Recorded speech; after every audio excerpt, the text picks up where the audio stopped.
یہ کس شہنشاہ والا کی آمد آمد ہے، یہ کس شہنشاہ والا کی آمد آمد ہے۔ آقا مرحبا، مکی مرحبا، مدنی مرحبا، عربی مرحبا۔ میں نے وہ فاروق اعظم رضی اللہ تعالیٰ عنہ کی سیرت میں اس کو تھوڑا سا دیکھا تھا کہ آپ کے ساتھ ایک آپ کے شریک بھی تھے کام کاج میں، کاروبار میں۔ جی جی۔ ایک دن فاروق اعظم رضی اللہ تعالیٰ عنہ بارگاہ رسالت میں حاضر ہوتے، سیکھتے اور حاصل کرتے، اور رات کو جا کر اپنے اس ساتھی کو بتاتے تھے کہ آج یہ پتہ چلا۔ اگلے روز آپ کاروبار پر ہوتے اور آپ کے ساتھی بارگاہ رسالت صلی اللہ علیہ وسلم حاضر ہوتے، صلی اللہ علیہ وسلم۔ وہ سیکھتے، حاصل کرتے اور بتاتے کہ آج یہ ہوا۔ یہ ان کا انداز تھا، یہ صحابہ کرام علیہم رضوان کا یہ انداز کہ بار بار وقتاً فوقتاً یہ آنا، پوچھنا، سمجھنا، آقا یوں ہو گیا، آقا یوں ہو گیا، آقا ایسا، آقا ایسا۔ میں عرض کروں کہ اگر اس بات کو آج ہم پیدا کرنے میں کامیاب ہو جائیں، شعور پیدا کرنے میں کامیاب ہو جائیں کہ شرعی معاملے میں رہنمائی لیں علماء کرام سے، زندگی کے ہر معاملے میں رہنمائی لیں علماء کرام سے، اور اپنے آپ کو علماء کرام کے ہاتھوں میں دے دیں کہ ان سے رہنمائی لیتے رہیں، ان سے پوچھتے رہیں، اور یہ جب تمہیں قرآن و حدیث کے مطابق بتائیں۔ اور علماء سے مراد میرے علماء اہل سنت، علماء حقہ ہی ہیں، ظاہر ہے کہ یہی درست معنوں میں ہماری رہنمائی کرتے ہیں۔ الحمدللہ دارالفتہ اہل سنت بھی آپ کو دعوت اسلامی نے کھول کر دیے ہیں، اور ٹیلی فون نمبر آپ کو دارالفتہ اہل سنت کے دے جاتے ہیں، اور اوورسیز کے یعنی بیرون پاکستان کے باہر کہ اسلامی بھائیوں کے لیے الگ سے ٹیلی فون نمبر دیے جاتے ہیں، صرف اس وجہ سے کہ ہم رہنمائی لینے والے بنیں۔ ورنہ یہ بہت عجیب حالت ہوتی ہے کہ اتنا سب کچھ ہو جانے کے باوجود، اتنا بیان کرنے کے باوجود بھی ایک گھر میں بوڑھا آدمی بیٹھا ہوا جس نے داڑھی کی نیت کر کے سفید داڑھی تو کر لی، بال بھی اس کے سفید ہو گئے، سر پر ٹوپی بھی رکھی ہوئی ہے، ماتھے پر نشان بھی ہے، یہ گھر میں بیٹھ کر یہ حرام ہے، یہ حلال ہے، یہ جائز ہے، یہ ناجائز کے فتوے دیتا رہتا ہے۔ اس کو کوئی سمجھانے والا نہیں ہے کہ یہ ہونا چاہیے، نہیں ہونا چاہیے۔ 40 سال سے نمازیں پڑھ رہے ہیں حاجی صاحب، بھلے نمازیں پڑھ رہے ہیں، ان کو بیچاروں کو اپنی نماز کا پتہ نہیں ہوتا کہ میری نماز بھی درست ہے یا نہیں ہے۔ دنیا دیکھیے دھوپ میں بال تھوڑی سفید کیے ہیں، یہ بھی ڈائلوگ ہوتا ہے۔ دنیا دیکھیے دھوپ میں بال تھوڑی سفید کیے ہیں، میں نے کہا دھوپ میں بال سفید کیے ہیں، آپ کے بال دھوپ کو کیا، دھوپ کیوں آپ کے بال سفید کرنے پڑے گی؟ آپ آئینے میں کھڑے ہو جائے، آپ کی عمر نے آپ کے بال سفید کر دیے ہیں، موت کے پیغام نے آپ کے بال سفید کر دیے ہیں، آپ دھوپ کو کیوں چیک کر رہے ہیں؟ آپ اپنی عمر کو چیک کریں، عمر کو دھوپ تو بچہ بھی لیتا ہے، تو دھوپ سے بچے کے بال کے سفید ہو جاتے ہیں؟ بچے کو تو دھوپ دی جاتی ہے خاص، اس کو دھوپ دو، سورج کی کرنیں دو تاکہ اس کی ہڈیاں مضبوط ہو، وٹامن ڈی ملتا ہے نا، یا کیلشیم ملتا ہے، کیا ملتا ہے اس کے اندر؟ دھوپ کی روشنی کے اندر۔ یہ تو دھوپ پہ بال سفید کرتا نا، ایک اپنی جگہ پہ محاورتاً مشہور ہے کہ ہمیں بہت تجربہ ہے۔ آپ کو تجربہ گھر بار چلانے کا ہوگا، شریعت کے احکام کے اوپر زبان نہیں چلانی چاہیے۔ پھر دوسرا یہ کہ علماء کرام کے پاس جائیں گے تو ان کی زیارت بھی تو ہے نا۔ اب جیسے میں نے ابتدا نیت کی، مفتی صاحب جیسے کہ میں نے یہ نیت کی کہ میں ایک عالم، مطلب میں ایک مطلق ہے نا، آپ سارے اس معاملے میں ایک وہ انکساری کے باب میں چلے جائیں گے، لیکن مطلقاً بات ہے کہ اگر میرے سامنے اسکرین پر ایک عالم صاحب بیٹھے ہوئے ہیں، مفتی صاحب بیٹھے ہوئے ہیں، اب میں گھر بیٹھ کر یہ نیت کرتا ہوں کہ انشاءاللہ آج دعوت اسلامی کے اس مدنی سے مکالمے یا مدنی مذاکرے کے سلسلے میں عالم کی زیارت کروں گا، تو کیا مدنی چینل پہ بیٹھا ہوا شخص اگر عالم کی زیارت کی بھی نیت کرے گا تو اس کو ثواب نہیں ملے گا عبادت کا؟ کہ عالم کی زیارت بھی عبادت ہے؟ لائیو کی بات کر رہا ہوں، ریکارڈڈ کی نہیں کر رہا۔ یہ تو خیر ایک تحقیق طلب مسئلہ ہے کہ ٹی وی پر کسی کو دیکھنے کی صورت میں اس کو اصل کو دیکھنے کا جو فضیلت ہے وہ ملتی ہے یا نہیں ملتی۔ میں نے بذات خود اس پر جو غور کیا تھا ایک مرتبہ، تو مجھے یہ سمجھ آتا ہے کہ ٹی وی پر دیکھنے میں وہ فضیلت نہیں ہے جو بطور خاص حدیث کے اندر بیان کی گئی ہے، وہ فضیلت نہیں، کیونکہ ٹی وی پہ جو نظر آتی ہے وہ شبیہ نظر آتی ہے۔ شبیہ کا دیکھنا وہ اصل کا دیکھنا نہیں ہے۔ شبیہ کا دیکھنا سائے کا دیکھنا، یا جیسے کسی کو آئینے کے اندر دیکھا، یا کسی کی پانی کے اندر جھلک نظر آ رہی ہے اس کو دیکھا، تو یہ اس قبیل سے ہو جاتا ہے۔ باقی یہ ہے کہ ثواب کا ایک دوسرا پہلو اس کے اندر موجود ہوتا ہے، وہ ہوتا ہے کہ دل کے اندر اس کو دیکھ کر جو ایک محبت کا جذبہ پیدا ہوتا ہے وہ اپنی جگہ ایک ثواب کا ذریعہ بن سکتا ہے، لیکن دیکھنے والی فضیلت کا تھوڑا سا جدا۔ اب میں تھوڑا یہاں، اب یہ میرے مدینہ کے ناظرین کو بھی میں عرض کروں، اب جیسے کہ میں نے نیت کروائی، نیت کی، اب میں نے نیت کی، اپنے ذہن میں سوچا کہ یہ ایسا ہے، اب میں نے پوچھا تو مجھے اس کی وضاحت ملی، مدینہ ٹھیک ہے. اب مفتی صاحب آپ سے ایک اور سوال کرتا ہوں. کیسے آقاؤں کا بندہ ہوں میں تو. ٹھیک ہے, اللہ مفتی صاحب میرے ساتھ بیٹھے ہیں مثال کے طور پر. سبحان اللہ. ٹھیک ہے, میرے ساتھ آپ بیٹھے ہوئے ہیں. اب میں اگر یوں کروں تو آپ کی زیارت ہو گئی. چلے آپ کا میں نام لوں گا تو آپ بولو گے یار میرے کو تم ابھی نہیں لو نا. کوئی بھی ایک عالم یا مفتی, واقعی وہ عالم, واقعی وہ مفتی ہے, وہ میرے ساتھ بیٹھے ہوئے ہیں. میں یوں دیکھوں تو وہ مجھے نظر آ جائیں, لیکن میرے سامنے الماری رکھی ہوئی ہے, اس الماری میں شیشہ رکھا ہوا ہے. اب میں شیشے میں دیکھتا ہوں, مجھے مفتی صاحب نظر آ رہے ہیں. کہ اب میں شیشے میں کیا یہ سوچ کر دیکھوں کہ یار یہ وہی نظر ہے یا مجھے وہ ثواب ملے گا؟ نہیں, یہ وہی چیز ہوگی نا جو میں نے ابھی عرض جو آپ فرما رہے ہیں. یہ وہی چیز ہے کہ آئینے میں دیکھنا یا پانی کے اندر کسی کی شبیہ کو دیکھنا یا ٹی وی کے اوپر دیکھنا, یہ یعنی ایک ہمارے عرف کے اعتبار سے تو ہے بطور خاص ٹی وی پہ دیکھنے والی جو صورت ہے, عرف کے اعتبار سے اس کو کہا جاتا ہے کہ اصل کو دیکھا. لیکن اعلیٰ حضرت علیہ رحمہ کی جو تحقیق الکشف الشافیہ کے اندر ہے, اس کی روح سے یہ سمجھ آتا ہے کہ یہ حقیقت کو دیکھنا اسے نہیں قرار دیا جائے گا. یہ مدنی چینل کے ناظرین, اب صرف ایک نیت پر میں نے سوال کیا نا, اس کے اندر ایک اور سوال پیدا ہوا, وہ میں نے کیا. ہمیں کتنا سافٹ, کتنا عمدہ اور کتنا تحقیق طلب جواب نظر آیا.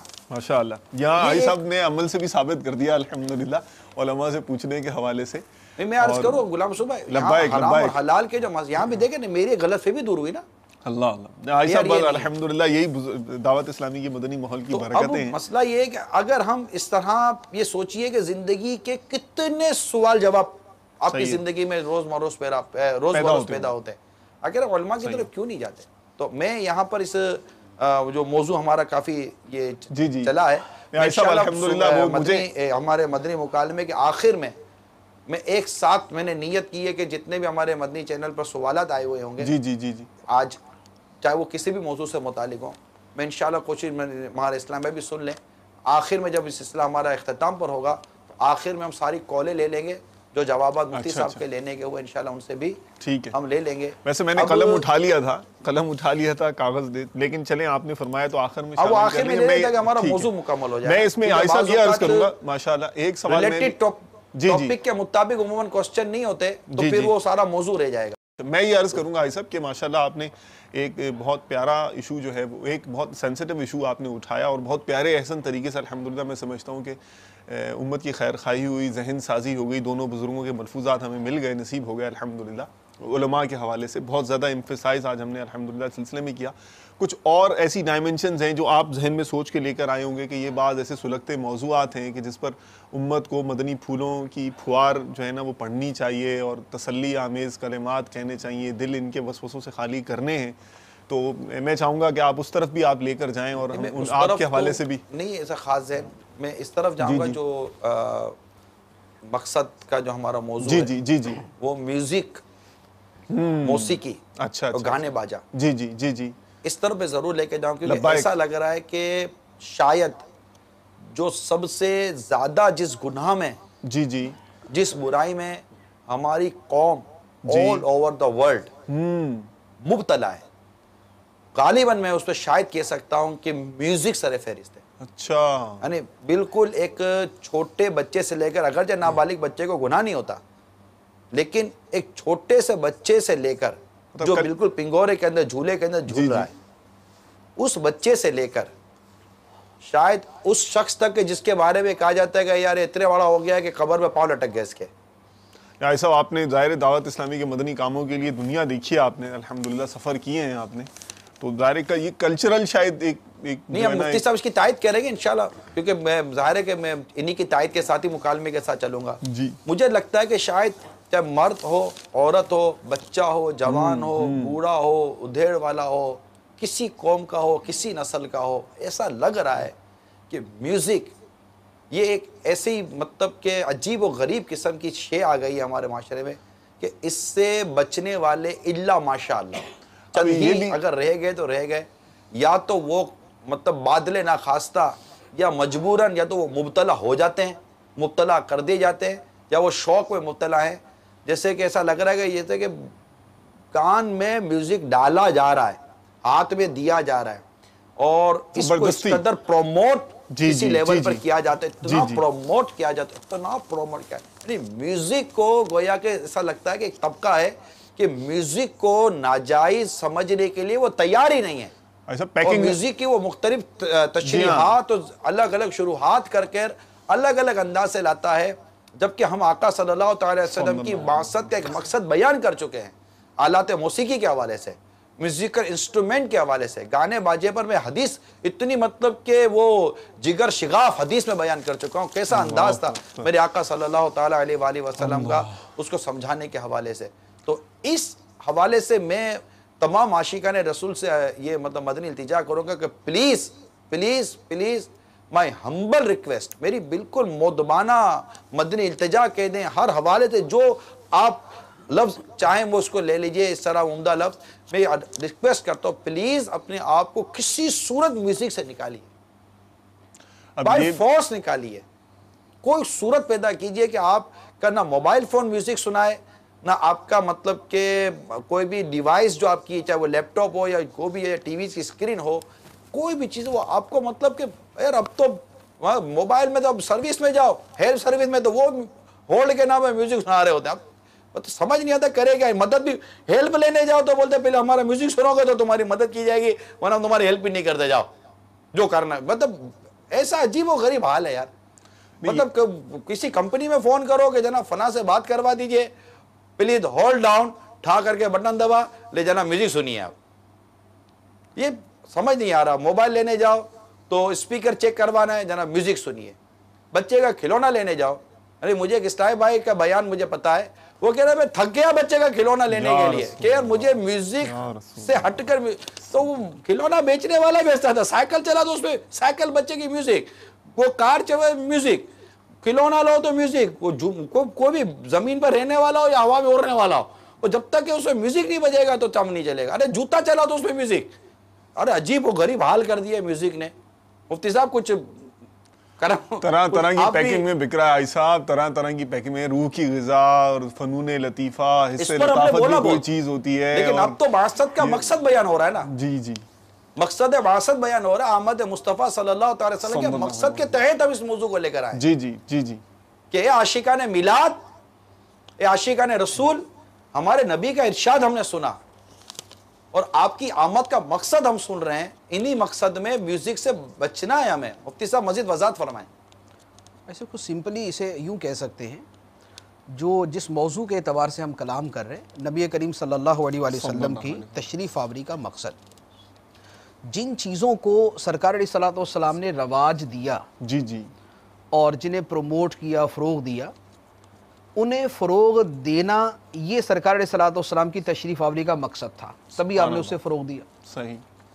اور جس چیز کو آپ نے ختم کیا اسے ختم کرنا آپ کی تشریف آوری کا مقصد تھا۔ کیا کہنے، اور دوسرے الفاظ میں کہہ لیں کہ آپ کی تشریف آوری سے صحابہ کرام کے اندر جو چیز بڑھتی گئی، جس چیز کا اضافہ ہوتا گیا، وہ مقصد بعثت تھا۔ سرکار اسلام اس کے لیے تشریف لائے، اور جو چیز صحابہ کرام کی زندگی سے نکل گئی اسے نکال دینا مقصد تھا۔ ٹھیک ہے۔ اب اس چیز کو سامنے رکھ کر آپ غور کر لیں کہ صحابہ کرام کی زندگیوں میں کیا کیا چیزیں داخل ہو گئیں اور کیا کیا چیزیں ان کی زندگی سے خارج ہو گئیں۔ جو داخل ہوئیں وہ بھی مقصد رسالت، اور جو خارج ہوئیں ان کو خارج کرنا مقصد رسالت۔ ٹھیک ہے۔ تو اب اس میں صحابہ کرام کی جو سیرت ہے، اس کے اگر صرف عنوانات جو ہیں، اس کے ٹاپکس جو ہیں وہ سامنے رکھ لیں۔ جی جی۔ صحابہ کرام کی زندگی میں کیا داخل ہوا؟ اللہ تعالیٰ سے بے پناہ محبت کرنا، سبحان اللہ، اور اللہ تعالیٰ کی عبادت کے ساتھ دل میں رغبت کا پیدا ہو جانا، ماشاء اللہ، راتوں کو جاگ کر خدا کو یاد کرنا، ذکر اللہ کا عادی بن جانا، عبادت کا شوق دل کے اندر پیدا ہو جانا، تہجد کی ادائیگی کرنا، نوافل کی کثرت کرنا، اور اپنے جو حقوق العباد ہیں ان کو پورا کرنا، یہ ساری چیزیں ان کا اضافہ ہو گیا۔ صحیح ہے۔ تو جو اضافہ ہوا وہ ہوا تلاوت کا، صحیح، ذکر اللہ کا، درود کا، اور اچھے کلام کا، امر بالمعروف کا، نیکی کی دعوت دینے کا، دوسرے تک اسلام کا پیغام پہنچانے کا، ان چیزوں کا اضافہ ہوتا گیا۔ تو ان کا اضافہ ہوا، اس کا مطلب ہے کہ یہ مقصد رسالت میں تھیں تبھی اس کے وہ پورا ہوا، اور وہ ان صورتوں میں پورا ہوا۔ اور کیا چیزیں ان کے اندر کم ہو گئیں اور ختم ہو یا کم ہوئی یا ختم ہوئی. صحابہ کرام کے اندر جو ہے وہ اگر کسی کے اندر پہلے جھوٹ کی عادت تھی وہ ختم ہو گئی. سبحان اللہ. اگر کسی کی برائی بیان کرنے کی عادت تھی، غیبت، وہ ختم ہو گئی. الزام تراشی جو تھی وہ ختم ہو گئی. بہتان لگانا ختم ہو گیا. بے پردگی جو تھی وہ ختم ہو گئی. بے حیائی ختم ہو گئی. پہلے وہ بھی موسیقی اور آلات موسیقی استعمال کرنے والے تھے، جیسے وہ روایت میں جو بیان کیا، تو وہ موسیقی، آلات موسیقی ان سے ختم ہو گئے. تو اب یہ چیزیں ختم ہوئی تو اس کا مطلب یہ ہوا کہ یہ مقاصد رسالت میں تھا ان کا ختم کرنا، ماشاءاللہ، لہذا یہ ان کے اندر ختم ہو گئیں. جی جی جی جی. تو اب سرکار علیہ الصلوۃ والسلام کی تشریف آوری سے قرآن کی تلاوت میں اضافہ ہوا یا معاذ اللہ موسیقی میں اضافہ ہوا. اللہ اکبر، اللہ صرف اکبر. آپ یہ جو کمپیریزن ہے اگر یہ سامنے رکھ کے کر لیں تو پتہ چل جاتا ہے کہ مقصد رسالت کیا ہے. اور اب ہم چونکہ اس کے اوپر کلام کر رہے ہیں، ہم نے میلاد شریف منایا ہے، مناتے رہے ہیں، مناتے رہیں گے، انشاءاللہ. اور میلاد شریف ہماری ایک منانا ایک ہماری زندگی کا ایک خوشگوار ترین یعنی لمحات ہوتے ہیں. الحمدللہ. لیکن اس میلاد شریف کے ساتھ ساتھ جو ہے جو سرکار علیہ الصلوۃ والسلام کی تعلیمات ہیں ان پر عمل کرنا، یہ بھی ہماری زندگی کا اسی طرح حصہ ہونا چاہیے. محبت جو ہے وہ اطاعت پہ مجبور کر دیتی ہے. تو اب ہم اپنی زندگیوں کے اندر، جی جی، اپنے گھر میں، اب پہلے اپنی ذات پہ، پھر اپنے گھر کے اندر، اپنے پاس پڑوس کے اندر، اپنے جو جاننے والے جو اپنے کولیگز ہیں، کام ساتھ کرتے ہیں وہ ہیں، اپنے معاشرے کے اندر ہم انہی چیزوں کو بڑھانے کی کوشش کریں جن کو سرکار علیہ الصلوۃ والسلام نے اپنے زمانے کے معاشرے میں بڑھایا. ماشاءاللہ. اور ہم ان چیزوں کو ختم کرنے کی کوشش کریں جنہیں سرکار علیہ الصلوۃ والسلام نے اپنے زمانہ مبارکہ کے اندر ختم کرنے کی کوشش کی اور بہت ساری چیزوں کو ختم کیا. سبحان اللہ. تو اب ان کی جو فہرست ہمارے سامنے آتی ہے وہ پوری ایک اچھائیوں کی اور نیکیوں کی فہرست بن جائے گی ایک طرف، دوسری طرف ایک برائیوں کی فہرست بن جائے گی، جن کے اندر ہم جس پر کلام کر رہے ہیں وہ موسیقی ہے، وہ گانا ہے، وہ باجا ہے، وہ آلات موسیقی ہیں، یہ چیزیں. ٹھیک. تو اب ہم اگر یہ ذہن اپنا بنا لیتے ہیں کہ ہم نے پریکٹیکلی بھی میلاد منانا ہے، جی جی، یعنی ہم نے جو ایک تقریروں کے ذریعے، نعروں کے ذریعے اور اپنے گھروں پر چراغاں کے ذریعے ہم نے میلاد منانا ہے، اب اپنی ذات کے ذریعے بھی میلاد منانا شروع کریں گے. ماشاءاللہ. اب اپنے اعمال اور افعال کے ذریعے بھی میلاد منانا شروع کریں گے. اب اپنے کردار کے ذریعے بھی میلاد منانا شروع کریں گے.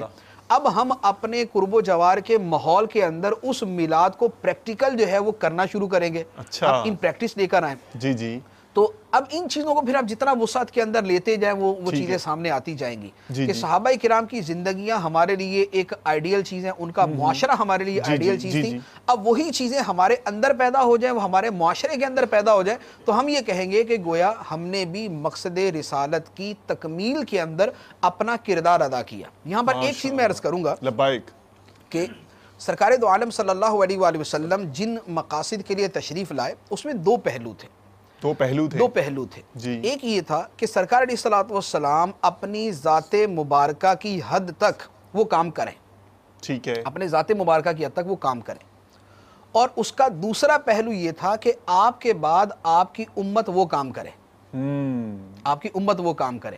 ہم نے جہاں سے بات شروع کی تھی جی جی کہ مقاصد رسالت میں تھا دعوت اللہ. ٹھیک ہے، انا ارسلناک شاہدا ومبشرا ونذیرا وداعیا الی اللہ باذنہ. دعوت اللہ یہ نبی کریم علیہ الصلوۃ والسلام کی تشریف آوری کے مقاصد میں سے تھا.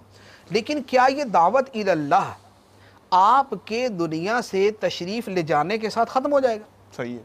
یا آپ کے بعد اب آپ کی امت کی ذمہ داری شروع ہو جائے گی کہ اب وہ اس کو آگے چلائے. زبردست. اب وہ انہوں نے آگے اس کو چلانا ہے. ٹھیک ہے. تو اب امت کی آگے ذمہ داری ہے اور یہی حکم بعینہ امت کو بھی موجود ہے. یدعون الی الخیر، اللہ اکبر، وہ خیر کی طرف دعوت دیتے ہیں. تو گویا جو نبی کریم علیہ الصلوۃ والسلام کے مقاصد ہیں انہیں پایۂ تکمیل تک پہنچانا اور انہیں رواں دواں رکھنا اور مستقل بنیادوں پر اسے کرتا رہنا یہ امت کا فریضہ ہے. نبی کریم علیہ الصلوۃ والسلام کا وصف بیان کیا گیا قرآن پاک کے اندر.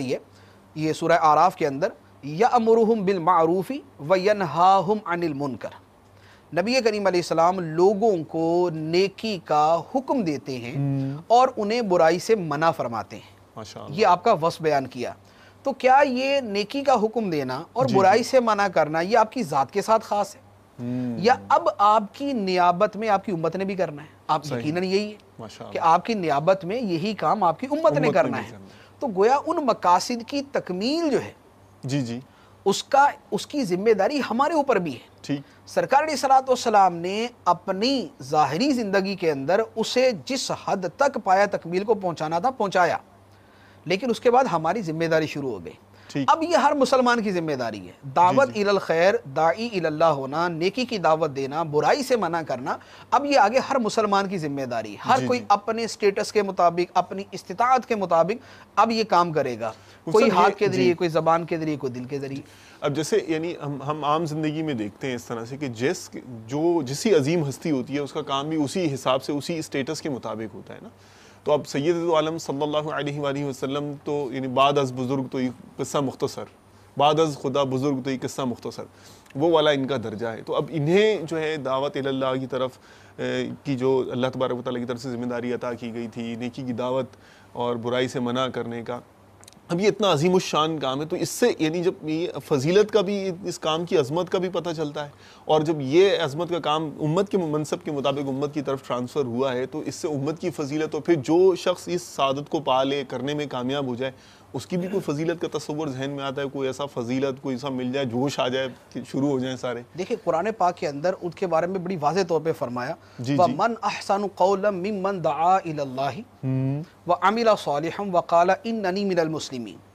فرمایا کہ اس سے زیادہ اچھی کس کی بات، اس سے زیادہ اچھی کس کی بات جو اللہ کی طرف دعوت دے، اللہ اکبر، اور اچھے عمل کرے اور یہ کہے کہ میں مسلمانوں میں سے ہوں. سبحان اللہ. تو اب یہ جو آیت مبارکہ کا پہلا حصہ ہے وَمَنْ أَحْسَنُ قَوْلًا مِّمَّنْ دَعَا إِلَى اللَّهِ، اس سے زیادہ اچھی کس کی بات جو اللہ کی طرف دعوت دے، یہ ہر مسلمان کی فضیلت کے لیے کافی ہے جو اس پہ عمل کرتا ہے. جو بھی دعوت الی اللہ کا کام کرتا ہے، جو نیکی کی دعوت دیتا ہے، جو برائی سے منع کرتا ہے، جو لوگوں کو برے کاموں کے انجام کے بارے میں سمجھاتا ہے، وہ اس فضیلت کا مورد ہے. یہ فضیلت اسے ملے گی کہ اللہ تعالیٰ اسے فرماتا ہے کہ اس کی بات سے زیادہ اچھی بات کسی کی نہیں. مصعب، کیا اس خوشخبری میں ہم اپنے مبلغین کو جو ہمارے یعنی صراط الجنان سے درس دیتے ہیں، فیضان سنت سے درس دیتے ہیں، غیبت کی تباہ کاریوں سے درس دیتے ہیں، کیا اس میں ان کو شامل کیا جا سکے گا؟ دیکھیں لازمی بات ہے، اس میں کوئی دوسری مخلوق تو نہیں آئے گی نا. اس میں ہر وہ مسلمان شامل ہے جو کسی بھی طور پہ دوسرے کو اللہ کی طرف بلاتا ہے، اللہ کے احکام کی طرف بلاتا ہے، اللہ کے دین کی طرف بلاتا ہے، نیکی کی طرف بلاتا ہے، اعمال صالحہ کی طرف بلاتا ہے، شرم کی طرف، حیا کی طرف، نماز کی طرف، روزے کی طرف، زکوٰۃ کی طرف، حج کی طرف، تلاوت کی طرف، قرآن کی طرف، ذکر اللہ کی طرف، درود کی طرف، نیکی کی خود دعوت دینے کی طرف، جو عاجزی کی طرف، صبر کی طرف، توکل کی طرف، شکر کی طرف، جو کسی بھی نیکی کے کام کی طرف دعوت دیتا ہے وہ اس فضیلت کے اندر شامل ہے. تو اب اس میں ہمارے درس دینے والے ہیں، ہمارے جو شریعت کے مطابق بیان کرنے والے ہیں، جو لوگوں کو شرعی مسائل بتانے والے ہیں، وہ سارے کے سارے اس کے اندر شامل ہیں. وہ تمام کے تمام اس فضیلت کے اندر شامل ہوں گے. ٹھیک. اگر کسی اور حساب سے، کسی اور طریقے سے کنٹریبیوٹ کرتے ہیں دعوت اسلامی کی، کسی اور مدنی کام کے حوالے سے، نیکی کے کام کے حوالے سے، ہاں وہ اس میں دیکھیں اس میں دو چیزیں ہوتی ہیں. ایک ہوتا ہے ڈائریکٹلی وہی کام کرنا، ٹھیک ہے، جس کے بارے میں کوئی فضیلت بیان کی گئی، صحیح ہے. دوسرا ہوتا ہے اس کو سپورٹ کرنا، ٹھیک ہے، جسے ہم کہتے ہیں دامے درمے قدمے سخنے، صحیح ہے، ٹھیک ہے نا، کہ وہ اس کی مدد کرتا ہے مال دے کر، صحیح ہے، یا اس کی سفارش کر کے، یا کسی بھی اس کے ساتھ چل کر جو اس کی مدد کرتا ہے. اس کی فضیلت بھی وہی ہوتی ہے جو اصل کام کرنے والی. کیا بات ہے، یہ حدیث مبارک ہے، بخاری شریف کے اندر حدیث مبارک. نبی کریم علیہ الصلوۃ والسلام نے فرمایا، ماشاءاللہ، مزہ آ گیا. ایک مرتبہ کسی جگہ کوئی بھیجنا تھا، شاید کوئی لشکر شاید بھیجنا تھا، تو فرمایا قبیلے سے فرمایا کہ تم میں ہر دو میں سے ایک مرد اٹھے، دو میں سے ایک مرد اٹھے اور وہ جائے، صحیح، اور ثواب دونوں کو ملے گا. سبحان اللہ. ثواب دو، کیونکہ ایک جائے گا، دوسرا پیچھے اس کے گھر والوں کی دیکھ بھال کرے گا. تو جو اس کے گھر والوں کی دیکھ بھال کرے گا یہ اس کی مدد کر رہا ہے اور اس کو مینٹلی طور پہ اسے پریشانی سے بچا رہا ہے. تو فرمایا کہ وَالْأَجْرُ بَيْنَهُمَا، اجر جو ہے وہ دونوں کے درمیان تقسیم ہوگا. ایک اور حدیث مبارک ہے، بخاری شریف کی حدیث مبارک ہے، فرمایا کہ من جہز غازیا فقد غزا، کہ جس نے کسی غازی کے لیے اسباب مہیا کیے وہ خود بھی غزوہ کرنے والے کے برابر ہے. سبحان اللہ، سبحان اور اللہ. دوسری حدیث مبارک، اسی حدیث کا دوسرا جز ہے، فرمایا کہ جس نے کسی غازی کے گھر والوں کی جی اس کے پیچھے دیکھ بھال کی، یہ بھی غزوہ کرنے میں شریک ہے. کیا بات ہے، ماشاءاللہ. ایسی ذوق افزا بات ہے. حاجی صاحب ابھی میرا تو خیال ہے کہ میرا تو ذہن دعوت اسلامی کے مدنی ماحول کی مختلف ایکٹیویٹیز میں گھومے جا رہا ہے مفتی صاحب یہ ماشاء اللہ مفتی صاحب سے یہ وضاحت لے لینی چاہیے جی جی لبائک کہ جو روایت غازیوں کے لیے بیان کی گئی جی جی جی جی کیا ان روایتوں کو ہم دعوت اسلامی کے مدنی کام کرنے والوں کے حوالے سے اگر کوئی دعوت اسلامی کے مدنی کاموں کے لیے مصروف ہو جاتا ہے یا اس طرح ہو جاتا ہے تو دیکھ ایک عام مبلغ ہے، پھر ایک علماء ہے، ایک مفتیان کرام ہے. کیونکہ مجھے یہ اب مفتی صاحب جو بات کر رہے تھے امام غزالی علیہ رحمۃ اللہ والی نے کسب کا جو بیان فرمایا ہے جی وہ جی احیاء العلوم الدین میں، اس میں جن 4 طبقات کو لیا کہ کن کے لیے کسب کرنا یعنی کہ وہ ذریعہ معاش اختیار کرنا باعث فضیلت ہے، کن کے لیے نہیں ہے، اور کن کے لیے مطلب کہ لوگ کریں اور کن کے لیے نہ کرنے وغیرہ کے حوالے سے جو بھی اس پہ تصور موجود ہے. تو اگر اس کی بھی تھوڑی سی وضاحت ہو جائے کیونکہ اس پہ جو ایک طبقہ ہے جو امام غزالی رحمۃ اللہ تعالیٰ علیہ نے لیا کہ جو علماء ہیں جو دین کی خدمت کر رہے ہوتے ہیں ان کو تو مطلب کہ ان کے لیے یہ بازار یا کسب اختیار نہ کرنا بہتر ہے تاکہ وہ امت کے لیے اور اس کے لیے اصلاح امت کے کام میں مصروف عمل رہیں اور جو دیگر لوگ ہیں وہ ان کی ان ضروریات کو پوری کریں تاکہ یہ ٹینشن فری ہو کے جیسا آپ نے لفظ استعمال کیا اور یکسوئی کے ساتھ یہ اپنے دین متین کی خدمت میں مصروف عمل رہیں تاکہ یہ فکر معاش کیونکہ فکر معاش بد بلا ہولے معاد جاں گزا لاکھوں بلا میں پھنسنے کو روح بدن میں آئی کیوں. جیسے کہ امامت کے حوالے سے بھی کیونکہ اب وہ امام اگر کاروبار کرے گا تو پھر امامت کیسے کرے گا، اس کے احکام فقہ کے جدا ہیں.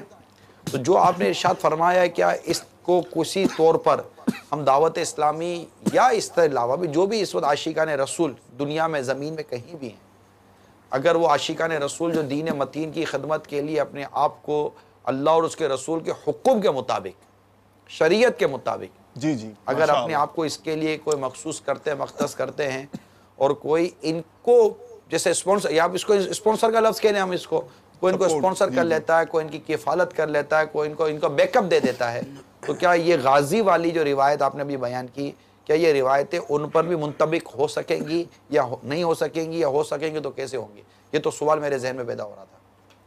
یہ سوال ہے اس کے جواب میں تھوڑی سی تفصیل ہے. کچھ فضائل وہ ہوتے ہیں جو مخصوص ہوتے ہیں یعنی وہ فضائل کی نوعیت یا اس کا موقع محل ایسا ہوتا ہے جسے پتہ چلتا ہے کہ یہ بطور خاص جو ہے وہ غزوہ کرنے والوں کے بارے میں ہی ہے. تو اب وہ جو ثواب کی صورتیں ہیں ان کو تو ہر جگہ پر اپلائی نہیں کیا جا سکتا. یہ جو حدیث مبارک میں نے عرض کی ہے من جہد غازیا فقد غزا، تو یہ حدیث مبارک محدثین نے مطلقاً نیکی کے کاموں میں مدد کرنے کے اوپر ہی نقل کی ہے اور اس کی بنیاد جو بنائی ہے یعنی یہ حدیث مبارک ابھی میں نے کل ہی اس کا مطالعہ کیا اس میں ریاض الصالحین کے اندر. تو اب اس میں باب کہاں سے شروع ہوا؟ باب ہی شروع ہوتا ہے وَتَعَاوَنُوا عَلَى الْبِرِّ وَالتَّقْوَى، کیا کہنے اور نیکی اور پرہیزگاری کے کاموں میں ایک دوسرے کی مدد کرو. مدینہ تو اب وہ نیکی کے کام پر مدد کرنے پر اس نیکی کا ثواب ہے اور بھلائی کے کام پہ مدد کرنے پر اس بھلائی کا ثواب ہے. پھر اسی ضمن کے اندر پھر نیچے یہ حدیث مبارک بیان کی ہے اور اسے اسی طور پر لیا گیا ہے کہ نیکی کے کام میں جو مدد کرتا ہے وہ بھی اسی طرح ثواب کا مستحق ہوتا ہے جیسے اصل وہ نیک کام کرنے والا ہوتا ہے. تو جو حدیث مبارک بیان کی ہے یہ تو عام ہے ٹھیک ہے یعنی بطور خاص ان کے بارے میں ہے لیکن آگے اسے استدلال کرتے ہوئے پھر سب کے بارے میں ہے. وہ محدثین نے اپنے کتابوں کے اندر اسے بیان کیا ہے.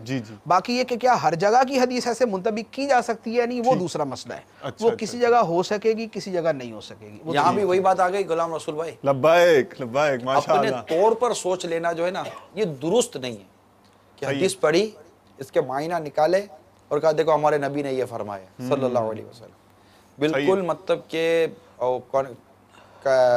پوچھا جائے کہ کیا یہ روایت سے ہم یہ معنی لینا تو میں تو سمجھتا ہوں کہ کسی کو جرت کرنی ہی نہیں چاہیے صحیح ہے حدیث سے معنی لینے کی جب تک کہ یہ علماء سے پوچھ نہ لیا جائے کہ آیا یہ روایت میں یہاں بیان کر دوں کیا یہ روایت میں یہاں بیان کر دوں کیا اس سے یہ مراد لی جا سکے گی اس سے مراد نہیں لی جا سکے گی.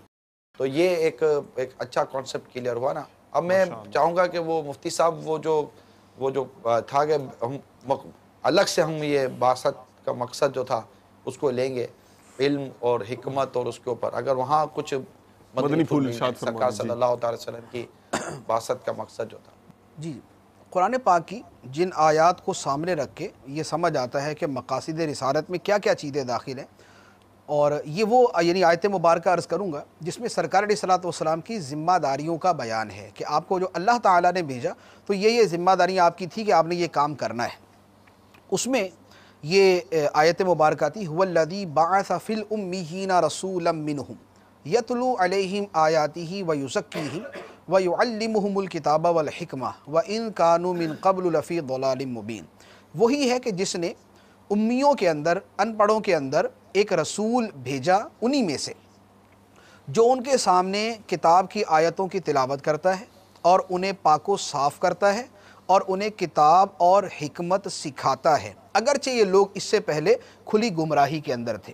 اس آیت مبارکہ کو دیکھیں تو چار چیزیں جو ہے وہ سرکار علیہ الصلوۃ والسلام کی بنیادی ذمہ داریوں کے اندر داخل ہیں۔ نمبر ایک، قرآن پاک کی آیات کی تلاوت کرنا، لوگوں کے سامنے قرآن کی تلاوت کرنا تاکہ انہیں یہ قرآن کی آیات یاد ہو جائیں اور قرآن کا آگے جو سلسلہ چلنا ہے ہمیشہ کے لیے محفوظ ہونے کا وہ سلسلہ ہو۔ ماشاءاللہ۔ دوسرے نمبر پہ فرمایا وَيُزَكِّيهِمْ کہ یہ نبی لوگوں کو پاک و صاف کرتے ہیں، یہ دوسرا مقصد بیان کیا۔ تیسرا مقصد یہ بیان کیا کہ نبی لوگوں کو کتاب کی تعلیم دیتے ہیں، قرآن پاک کے علوم جو ہے وہ لوگوں کو سکھاتے ہیں، قرآن پاک کے جو مراد ہے وہ لوگوں کو بتاتے ہیں۔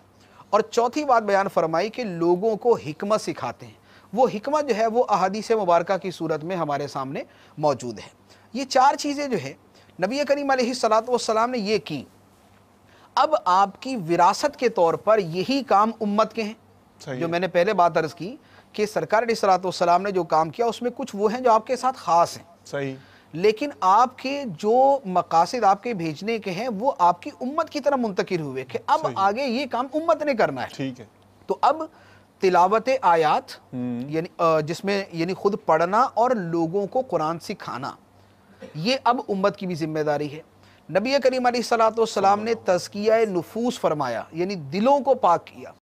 اب یہ دلوں کو پاک کرنا جو ہے یہ آگے اب امت کے افراد کی طرف منتقل ہوا جو اس کی اہلیت رکھتے ہوں، وہ اس دلوں کو آگے پاک کریں گے۔ لوگوں کو کتاب اللہ سکھانا، اب جنہوں نے قرآن پاک پراپر پڑھا ہے، صحیح اس کے علوم کے ساتھ اسے سمجھا ہے، تو اب وہ آگے لوگوں کو قرآن سکھائیں، قرآن کے مفاہیم بیان کریں، جیسے مفسرین کرام بیان کرتے آئے یا اہل علم حضرات بیان کرتے ہیں۔ اور حکمت لوگوں کو سکھانا، حکمت نبی کریم علیہ الصلوۃ والسلام کی احادیث مبارکہ اور جو اس کے علاوہ حکمت کے اطلاق کے اندر جو چیزیں شامل ہوتی ہیں انہیں لوگوں تک پہنچانا اب یہ امت کی طرف منتقل ہو گیا۔ تو اب تلاوت آیات تو سرکار علیہ السلام نے ایسی کی کہ قرآن ہمارے سامنے محفوظ شکل میں آ گیا۔ بے شک، یعنی آپ نے قرآن اتنا سکھایا کہ لکھنے کا زمانہ نہیں تھا لیکن لوگوں کے ذہن میں نقش کر دیا، کیا بات، لوگوں کے دلوں کے اندر نقش کر دیا، اور وہ قرآن ہمیشہ کے لیے محفوظ ہو گیا اور وعدہ الہی جو ہے وہ پورا ہو گیا، انا نحن نزلنا الذکر وانا لہ لحافظون۔ کیا کہنے۔ تو حفاظت قرآن، تلاوت قرآن اور لوگوں کو قرآن کا جو ہے وہ پڑھنا سکھانا، یہ پہلا کام، اور یہ اب امت کی طرف آیا۔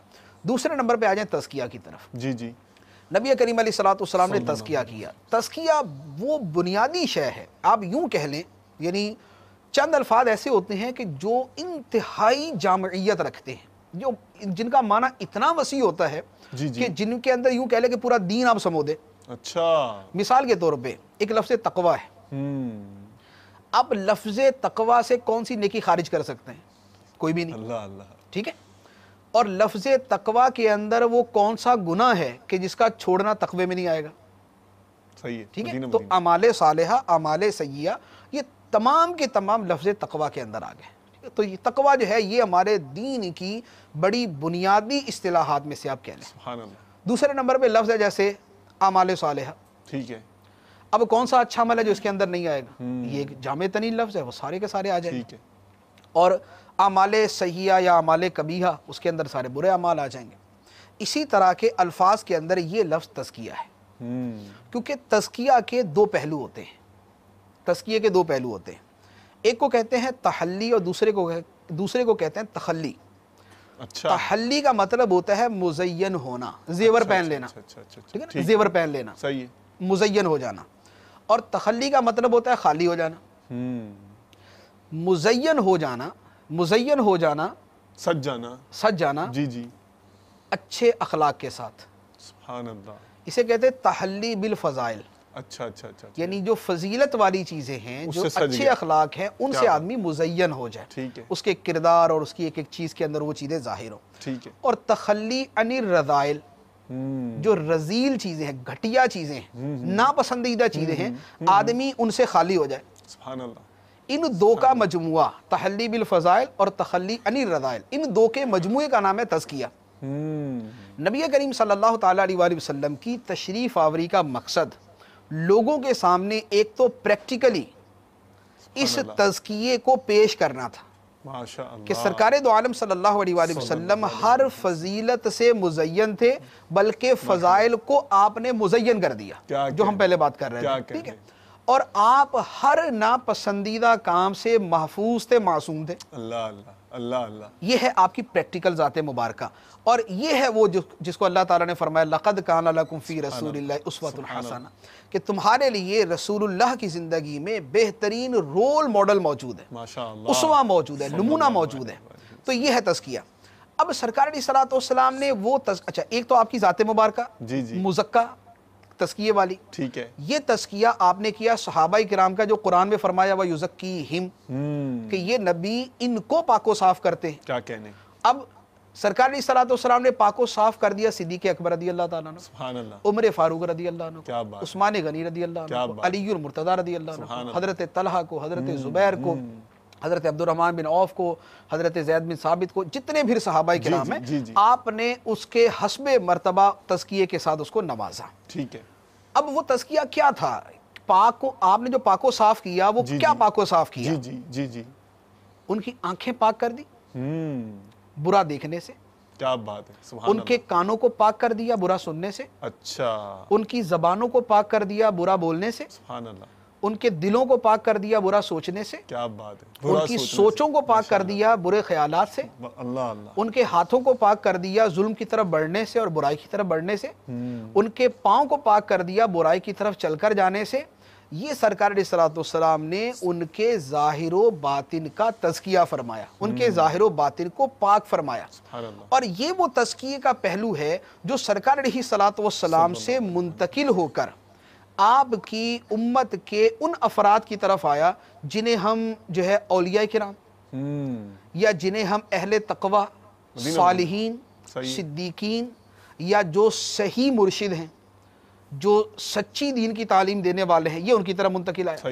سرکار علیہ الصلوۃ والسلام، دیکھیں نبی کریم علیہ الصلوۃ والسلام کی ذات مبارکہ جتنی جامع ہے نا، اس طرح کی جامعیت مثال کے اندر بھی نہیں ہو سکتی دوسرے کے اندر نا، مثال کے طور پر بھی دوسرے کے اندر نہیں آئے. اس لیے سرکار علیہ الصلوۃ والسلام کی ذات مبارکہ کی تجلیات جو ہیں، کسی میں کوئی تجلی منتقل ہوئی، اللہ اللہ، کسی کے اندر کوئی تجلی منتقل ہوئی، کسی کے اندر کوئی ہوئی. ٹھیک ہے. صدیق اکبر رضی اللہ تعالیٰ عنہ کی طرف صدیقیت آئی.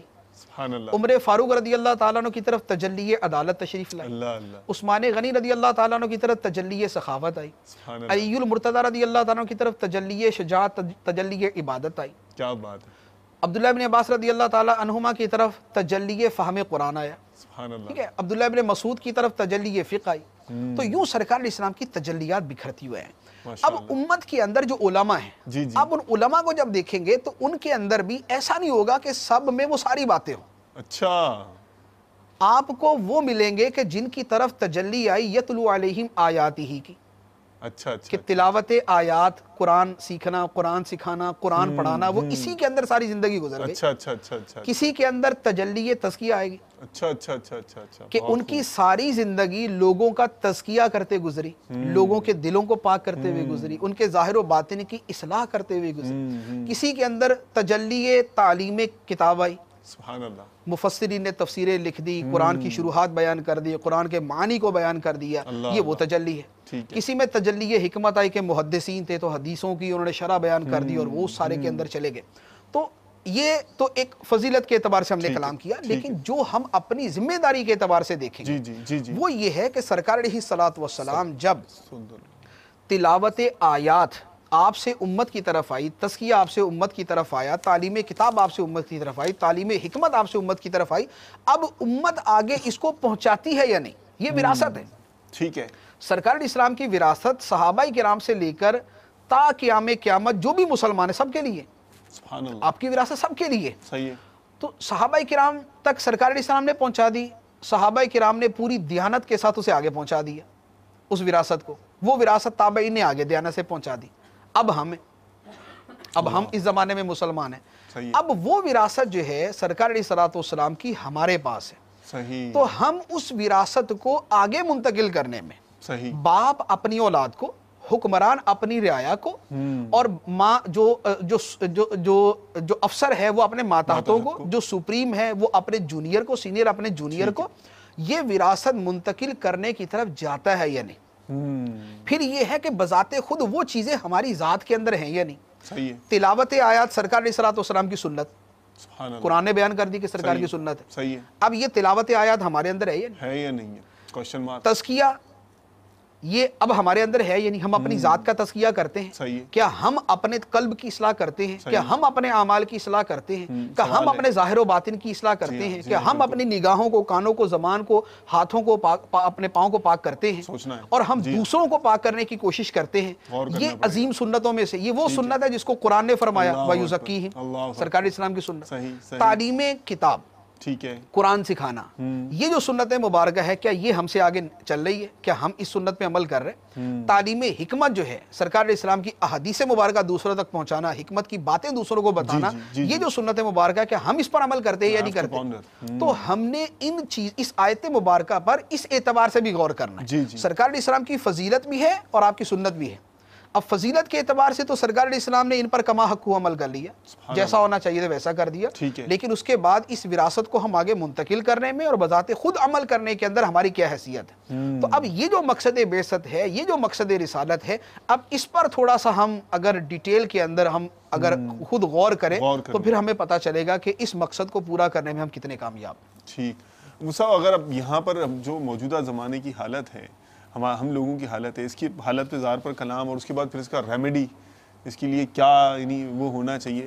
نگران شورا بھی ہمارے ساتھ موجود ہیں ماشاءاللہ, ان سے بھی, ان کی خدمت میں بھی یہی سوال ہے کہ مفتی صاحب نے یہ ذمہ داری کا احساس پر تو ہمیں یہاں تک بتا دیا, وہاں سے تسلسل کے ساتھ چلتے چلتے اب فی زمانہ جو کیفیات ہیں اور ہمیں اپنی ذمہ داری کس طرح سے محسوس کرنی چاہیے, اور یہ جو ذمہ داری ہے اس تک پہنچانے کے لیے پھر یعنی جو ٹریک ہے وہ کیا ہے, روڈ میپ ہے وہ کیا ہے. مفتی صاحب کے اس پوری گفتگو میں دو باتیں میرے سامنے آئی ہیں. جی جو ابھی آخری جو چلا سلسلہ, جی اور اس دونوں کو مفتی صاحب نے ڈیفائن کیا جی کہ اپنی ذات کے لیے یہ چیزیں لینا, ٹھیک ہے, اور اب اس کو آگے منتقل کرنے میں اپنی ذمہ داری پوری کرنا. ٹھیک ہے. دو کانسیپٹ سامنے ہیں مفتی صاحب, ایم آئی رائٹ؟ جی. ٹھیک. اب سوال یہ ہے کہ آیا میں اپنی ذات کے لیے پہلے یہ چیزیں کیسے لوں اور کیسے ڈیلیور کروں؟ ہر جگہ ہر ایک کو یکساں ماحول ملے یہ ضروری نہیں ہوتا. ٹھیک ہے. تو میرا سوال ایک مفتی صاحب سے یہ ہے کہ دعوت اسلامی کے پوائنٹ آف ویو پر میں ایک سوال آ رہا ہوں مفتی صاحب کے پاس, کہ اگر ہم ایک کام اسلامی بھائیوں کو دے دیں, مدنی چینل کے ناظرین کو اگر ہم ایک چیز ایسی میرے ذہن میں آ رہی تھی آپ کی وضاحت سے, کہ یہ اس وضاحت پر کسی حد تک اللہ کی رحمت سے عمل کرنے کی توفیق نصیب ہو جائے, یعنی اس پہ تلاوت بھی آ گئی اور ظاہر و باطن کی پاکیزگی بھی آ گئی, اور علم دین کے سیکھنے سکھانے کا, علم کے سیکھنے سکھانے کا سلسلہ بھی آ گیا, پہنچانے کا بھی آ گیا, اور حکمت کے متعلق بھی, اور یہ سب آ گئی. اگر ہم یہ کہیں کہ ہم اس معاشرے کو مدنی انعامات دے دیں, تو مدنی انعامات کا آپ نے مطالعہ کیا ہوا ہے, تو یہ مدنی انعامات کیا ہم سمجھ سکتے ہیں کہ ایک عوامی طور پر یا جنرلی طور پر اگر ہم اس کو کہیں کہ یار کوئی کہے کہ ٹھیک ہے یہ جو آپ نے باتیں کی اس کا کوئی مجھے سلیبس دے دو, کوئی نصاب دے دو, کوئی ایسا پیٹرن دے دیں جس کو میں عمل کروں, تو مجھے ان تمام تر جو آپ نے جو بیان کیے مدنی پھول, اس پر کسی حد تک عمل کرنے کے لیے میں کامیاب ہو جاؤں, چاہے میں دنیا کے کسی بھی خطے میں بیٹھا ہوا ہوں, تو کیا اسے, کیونکہ مدنی انعامات میں مدنی قافلہ بھی موجود ہے, دعوت اسلامی کے مدنی کاموں کے ساتھ ساتھ جو بھی ایک معاشرتی یا ذاتی یا انفرادی یا اجتماعی طور پر جو معاملات ہیں, یہ ساری چیزیں یہاں عقائد اور اعمال کے ساتھ موجود ہیں. تو کیا اگر میں کہوں کہ ان پر عمل کرنے کے لیے موجودہ صورت حال میں مدنی انعام دے دیتا ہوں, بھائی یہ مدنی انعام کا رسالہ لے لیجئے, چھوٹا سا جیبی سائز کا, اس پر عمل کیجئے, اور اس تمام تر تصور کو سامنے رکھے جو ابھی وضاحت ہوئی ہے, اور اب اس مدنی انعامات کو پڑھیے. ہو سکتا ہے کہ اس پر کسی حد تک آپ کو عمل کرنے کا اور اس پر پورا اترنے کا موقع نصیب ہو جائے. اس پر مفتی صاحب کیا فرما رہے ہیں آپ؟ ایسا بجا فرمایا. یعنی ایک کہہ لیں کہ بریفلی جو ہے ایک تزکیہ نفس کے حوالے سے اور تعلیم دین کے حوالے سے ایک مجموعہ جو ہے وہ مدنی انعامات کی صورت میں موجود ہے، اور اس کا ڈیٹیل کے ساتھ جو بھی مطالعہ کرتا ہے تو وہ سمجھ جاتا ہے کہ اس کے اندر کیا کیا چیزیں شامل ہیں. تقریباً یوں کہہ لیں کہ اکثر و بیشتر جو ہے وہ ہمارے دین کے ظاہری اور باطنی پہلو یا ہمارے عمل کے اعتبار سے جو ظاہر اور باطن کے ساتھ تعلق رکھنے والی چیزیں ہیں وہ مدنی انعامات کے اندر مل جائیں گی. تو یوں اگر کوئی شخص اس پر عمل کرتا ہے، لیکن اس میں ایک تھوڑا سا وہ یعنی یہ چیز سامنے رکھنے کی ہے، یعنی یہ جو بات ہو رہی ہے نا تزکیہ نفس کے حوالے سے، یہ یوں ہے کہ جب پورے کے پورے مدنی انعامات پر جو ہے وہ عمل کیا جائے. یعنی اگر یوں اس کو سلیکٹیو لے لیں گے کہ مثال کے طور پہ پہلے 12 کے اوپر عمل کر لیا تو پہلے 12 کے اندر پورا دین نہیں آئے گا، پہلے 12 کے اندر پورے تزکیے کی صورتیں نہیں آئیں گی.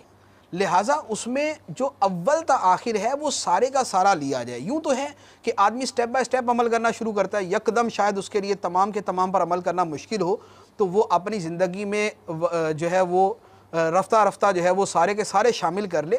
لیکن پراپر تزکیہ جو ہے وہ اسی صورت کے اندر ہے کہ جب پورے کے اوپر عمل ہوتا ہے. اس کو میں یوں عرض کرتا ہوں کہ حسب مراتب کہہ لیں یا جو جیسے اسلامی بہنوں کا الگ ہے، اسلامی بھائیوں کا الگ ہے، مدنی منوں کا الگ ہے، اس طرح طالبات اور طالبات کا الگ ہے، یعنی کہ یہ ان کے حسب اعلیٰ میں ہمارے لیے 72 ہیں اسلامی بھائیوں کے لیے.